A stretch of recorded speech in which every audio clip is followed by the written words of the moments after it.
Hello friends, today I will teach you 11th biology, first chapter, the living world. Now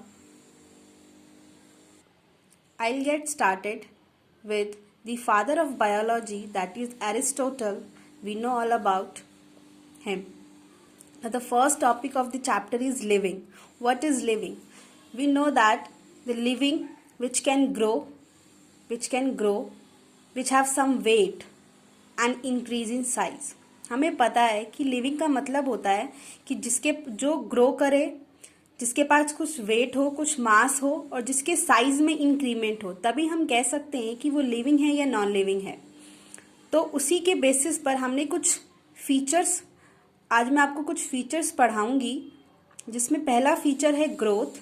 तो growth का मतलब क्या होता है? ग्रोथ का मतलब, इसकी हम डेफिनेशन पढ़ते हैं, increase in mass and increase in number of individual. That means कि किसी भी इंडिविजुअल के अंदर उसके मास का इंक्रीमेंट होना और उसके नंबर में इंक्रीमेंट होना या उसके साइज में इंक्रीमेंट होना, उसको हम बोलेंगे ग्रोथ। जैसे हम देखते हैं जो भी लिविंग है उसके अंदर ऐसा हो रहा है। जैसे एग्जाम्पल में हम देखते हैं कि ह्यूमंस है, उनके मास में भी इंक्रीमेंट होता है, नंबर में भी इंक्रीमेंट होता है, साइज में भी इंक्रीमेंट होता है। हम छोटे होते हैं पहले, फिर बड़े हो जाते हैं। Got it? द नेक्स्ट, अगला एग्जाम्पल है प्लांट। प्लांट में भी हम देखते हैं कि पहले प्लांट छोटा होता है, फिर वो धीरे धीरे ट्री बन जाता है। फिर स्मॉलर ऑर्गेनिजम्स में जो बैक्टीरियाज आ गए, वायरस आ गई, हम और भी लोअर ऑर्गेनिजम्स की बात कर सकते हैं। तो हम सब में यही देखते हैं कि जो सबके अंदर क्या होती है, ग्रोथ होती है। उनके अंदर मास का इंक्रीमेंट होता है, नंबर का इंक्रीमेंट होता है, साइज का इंक्रीमेंट होता है, उसको ग्रोथ बोलते हैं। लेकिन क्या ये प्रॉपर्टी सिर्फ लिविंग के लिए है या ये प्रॉपर्टी नॉन लिविंग के लिए भी है? तो हम इसमें देखेंगे कि ग्रोथ जो है वो जनरली किस में होता है?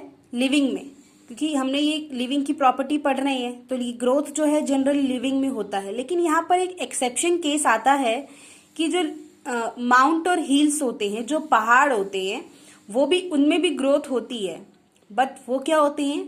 नॉन लिविंग होते हैं। जैसे हम माउंटेन्स की बात करें तो हमें नहीं पता कि वो माउंटेन्स कब बने। हमने तो सीधे सीधे उनको बड़े माउंटेन्स ही देखा है। लेकिन वो भी क्या होते हैं? पहले छोटे होते हैं, फिर धीरे धीरे उसमें क्या होती है? सैंड कलेक्ट होती है और वो बहुत बड़ा माउंटेन बन जाता है। लेकिन ग्रोथ तो उसमें भी हो रही है, क्योंकि उसका जो साइज है, उसका जो मास है वो बढ़ रहा है। पर क्या वो लिविंग है? नहीं, उसकी वो लिविंग नहीं है।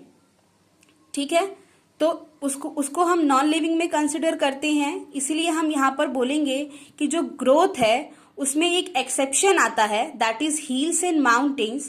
That's why we call it the growth is not a defining property. What? Defining property.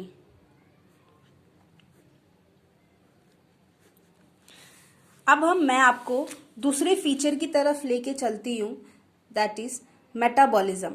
अब मेटाबॉलिज्म का मतलब होता है, ये जनरली लिविंग में ही होता है, क्योंकि नॉन लिविंग के अंदर कोई रिएक्शंस नहीं होती हैं, ये हमें पता है। चेयर है, टेबल है, माउंटेन्स की बात कर लें तो उसके अंदर कोई रिएक्शंस नहीं होती उसकी बॉडी में। लेकिन जितने भी लिविंग्स को हम जानते हैं, उन सभी के अंदर मेटाबॉलिक रिएक्शंस होते हैं। तो मेटाबॉलिज्म का मतलब होता है, it is the sum of all the chemical reaction present in body और ऑर्गेनिज्म। किसी भी ऑर्गेनिज्म के अंदर उसकी बॉडी में होने वाले रिएक्शंस, केमिकल रिएक्शंस को क्या बोलते हैं? मेटाबॉलिज्म बोलते हैं। जिसमें जो कि दो टाइप के होते हैं, एनाबॉलिज्म एंड कैटाबॉलिज्म।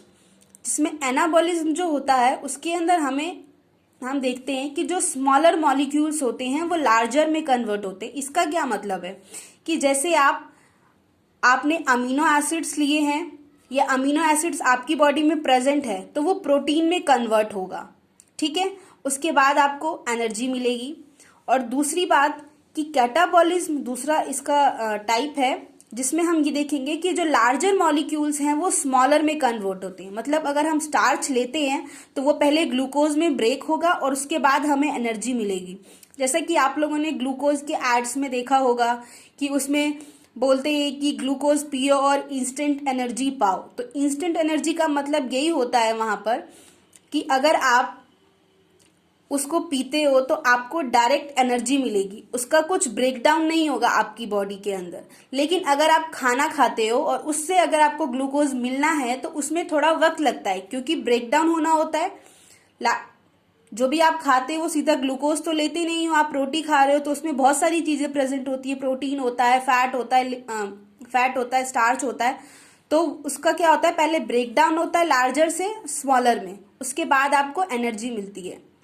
तो इसलिए हम इसको बोलते हैं कि ये एक डिफाइनिंग प्रॉपर्टी है विदाउट एक्सेप्शन, क्योंकि नॉन लिविंग थिंग्स के अंदर क्या होता है,